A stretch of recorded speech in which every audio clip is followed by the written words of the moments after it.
नमस्कार, मैं जनप्रकाश शिवम कहता हूँ। जिस तरीके से कंगना रनौत के खिलाफ महाराष्ट्र सरकार शिवसेना पड़ी हुई है, उसी कड़ी में अब तथाकथित पत्रकार और प्रपंचकारी राजदीप सरदेसाई का नाम भी जुड़ गया है। दरअसल राजदीप सरदेसाई और कंगना का झगड़ा काफ़ी पुराना है। राजदीप सरदेसाई ने अब कंगना को लेकर एक ट्वीट किया और उसमें उसने कहा कि मुंबई मेरी जान, बोलोगे बिलोंग्स टू ऑल, जियो और जीने दो, गुड नाइट, शुभ रात्रि। उसके साथ में उसने एक मीम पोस्ट किया और उस मीम में लिखा हुआ है, जिन्हें लगता है कि मुंबई सेफ नहीं है, दे कैन गो ना। इस तरीके की बातें करता हुआ राजदीप सरदेसाई दिखाई दे रहा है। उसकी वजह यह है कि राजदीप सरदेसाई ने एक बयान दिया था सुशांत सिंह राजपूत पर, और उसमें उसने ये कहा था कि सुशांत सिंह राजपूत कोई बड़े एक्टर नहीं थे जिसके लिए इतना ज़्यादा हो हल्ला मचाया जा रहा है सीबीआई जांच को लेकर। और इस बयान के ऊपर राजदीप सरदेसाई को सबसे ज़्यादा खिंचाई की थी कंगना रनौत ने, और उसने ये कहा था कि इस पत्रकार को इस तरीके की बकवास नहीं करनी चाहिए। तो ये जो लड़ाई है राजदीप और कंगना के बीच में, उससे भी पहले पुरानी है। राजदीप सरदेसाई जिस तरीके से प्रधानमंत्री नरेंद्र मोदी की आलोचना करता रहता है, झूठे न्यूज़ बनाता रहता है, झूठी खबरों के माध्यम से घेरने की कोशिश करता है, और कंगना रनौत घोषित रूप से मोदी समर्थक रही है। और इसी का कारण है कि अब जब महाराष्ट्र की शिवसेना सरकार, संजय राउत और महाराष्ट्र का गृह मंत्री कंगना रनौत के पीछे पड़े हुए हैं, तब राजदीप भी इस लड़ाई में कूद पड़ा और उसने कंगना को कह दिया, सीधे सीधे नहीं तो परोक्ष रूप से, कि जिन्हें लगता है कि मुंबई सेफ नहीं है वो चले जाएं मुंबई छोड़कर।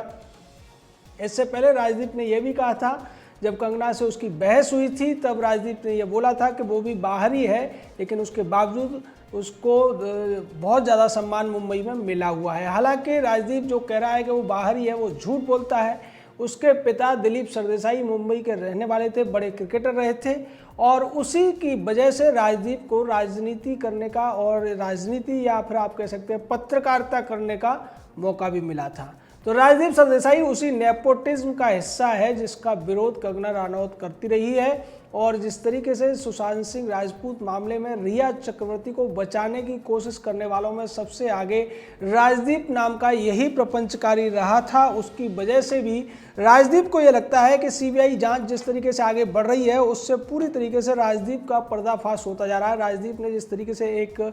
फैब्रिकेटेड और स्क्रिप्टेड इंटरव्यू दिखाया था, जिसमें जो दोयम दर्जे की एक्टिंग राजदीप ने की थी, उसी तरीके की एक्टिंग की थी रिया चक्रवर्ती ने, और दोनों के चेहरों पर कहीं से भी गंभीरता नजर नहीं आ रही थी, बल्कि दोनों हंसते हुए मुस्कुराते हुए इंटरव्यू ले और दे रहे थे। उससे स्पष्ट था कि ये इसको बहुत ज़्यादा आनंद महसूस कर रहे हैं ये सारी बातें, और इस तरीके से मजाक में उन सारे तथ्यों को उड़ाने से। राजदीप को लेकर जिस तरीके की बातें सामने आई थी, उसी तरीके से आज तक चैनल भी एक्सपोज हुआ, और आज तक चैनल भी राजदीप की तरह से अब इस पूरे मामले को नाक का सवाल बना चुका है। और आज तक को लग रहा है कि जैसे जैसे खुलासे हो रहे हैं वैसे वैसे आज तक की बेइज्जती होगी, इसीलिए वो रोज़ नई कहानियां करता रहता है। लेकिन राजदीप ने जिस तरीके से कंगना रनौत के खिलाफ पर्सनल मोर्चा खोल दिया, उसके बाद अब ऐसा लगभग तय है कि राजदीप की बहुत ज़्यादा किरकिरी होने वाली है,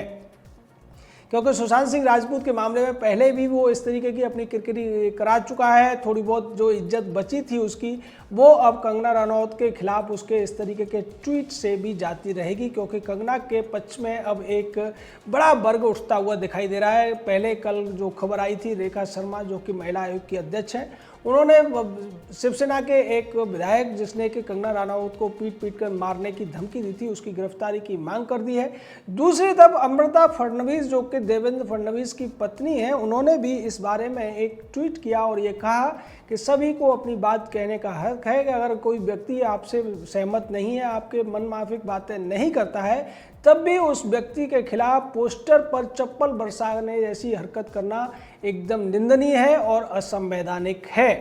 तो सीधे तौर पर अमृता फडणवीस ने कंगना रनौत का पक्ष लिया है। वहीं दूसरी तरफ भारतीय जनता पार्टी की जो स्थानीय यूनिट है, उन्होंने ये कहा है कि हमारा कंगना के इस पूरे मामले से कोई लेना देना नहीं है। कंगना एक पर्सनल व्यक्ति की हैसियत से जो कुछ कर रही है वो उनके दायरे में है, लेकिन महाराष्ट्र सरकार और महाराष्ट्र की जो गृह मंत्री है या फिर संजय राउत है, उसके जिस तरीके से बातें सामने आ रही हैं वो निश्चित तौर पर गलत है। और कंगना रनौत के बहाने शिवसेना भारतीय जनता पार्टी पर निशाना साधने की कोशिश करती हुई नजर आ रही है। इसको लेकर जिस तरीके से कल बॉलीवुड की तमाम ऐसी जो अभिनेत्रियां जिनकी दुकानें चल नहीं रही हैं, जिनकी अभिनय की जो दुकान है वो पहले ही बंद हो चुकी है, उन्होंने भी कई सारे बयान दिए थे, जिसमें तापसी पन्नू से लेकर स्वरा भास्कर तक, सोनम महाजन जिसके पिता के ऊपर तमाम जो माफियाओं के साथ संबंध रखने के आरोप पहले से लग चुके हैं, और अनिल कपूर को तमाम पाकिस्तानी एजेंट्स के साथ में फोटोग्राफ्स अभी भी सामने आते हैं। सोनम कपूर भी ऐसी एक शादी में गई थी। वही सोनम कपूर अब इस मामले में जिस तरीके की बातें कर रही है, ऐसा लगता है कि सोनम कपूर एक्टिंग में तो बहुत कुछ कर नहीं पाई, लेकिन उसे ये लगता है कि वो बातचीत करके शायद उसे भी कांग्रेस में कोई मौका मिल जाए या शिवसेना में कोई मौका मिल जाए,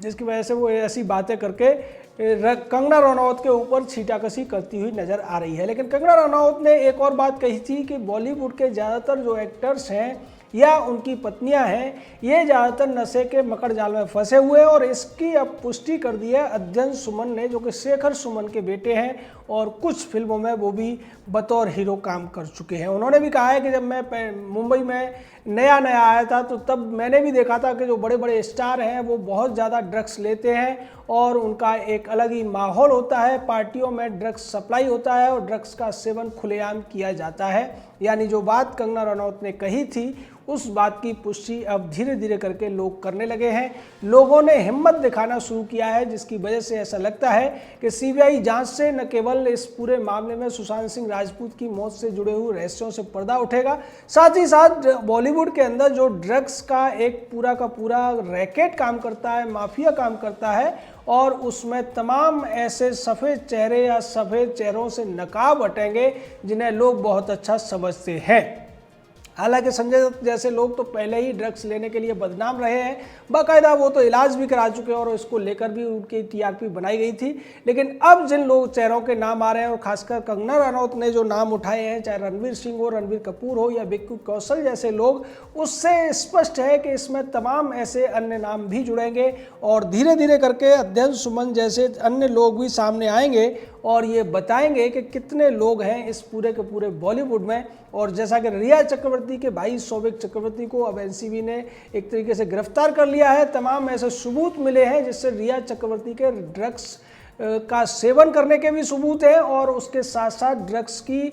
खरीद फरोख्त के भी सबूत मिल रहे हैं, जिससे पूरी तरीके से रिया चक्रवर्ती झूठी साबित हुई है और राजदीप सरदेसाई आज तक चैनल भी झूठा साबित हुआ है, जिस पर ये दावे किए गए थे कि रिया चक्रवर्ती ने कभी भी ड्रग्स का सेवन नहीं किया। ये रिया चक्रवर्ती से भी कहलवाया गया था और बाद में रिया के वकील सतीश मानसिंदे से कई बार इस तरीके के दावे कराए गए कि रिया ये कह रही है कि उसने कभी ड्रग्स नहीं लिया है, वो अपना ब्लड सैंपल देने को तैयार है।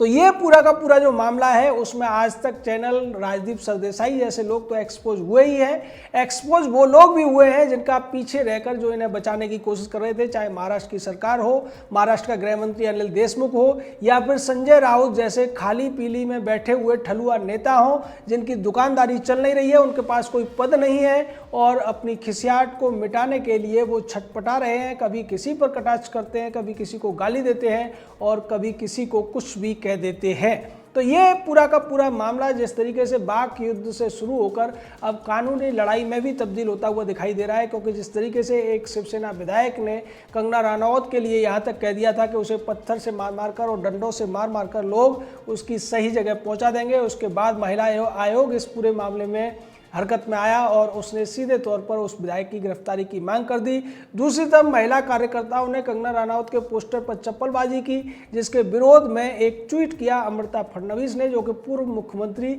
देवेंद्र फडणवीस की पत्नी हैं। कंगना के पक्ष में तमाम वो लोग खड़े होते दिखाई दे रहे हैं और अब उन लोगों पर बहुत ज़्यादा सवाल उठ रहे हैं जो कभी कन्हैया कुमार जैसे लोगों की अभिव्यक्ति की आज़ादी की बात करते थे, जो भारत को तोड़ना चाहता है, या फिर वो लोग जो अरबन नक्सलियों की देश तोड़ने वाली और कश्मीर में रेफरेंडम कराने वाली बातों का भी समर्थन किया करते थे।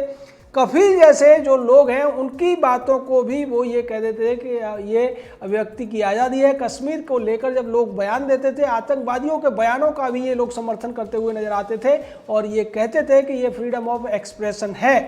लेकिन अब ये पूरा का पूरा फ्रीडम ऑफ एक्सप्रेशन वाला गैंग पता नहीं कहाँ छुप गया है, क्या अफीम खाकर सो गया है या स्मैक के नशे में कहीं झूम रहा है या फिर कोकीन के नशे में किसी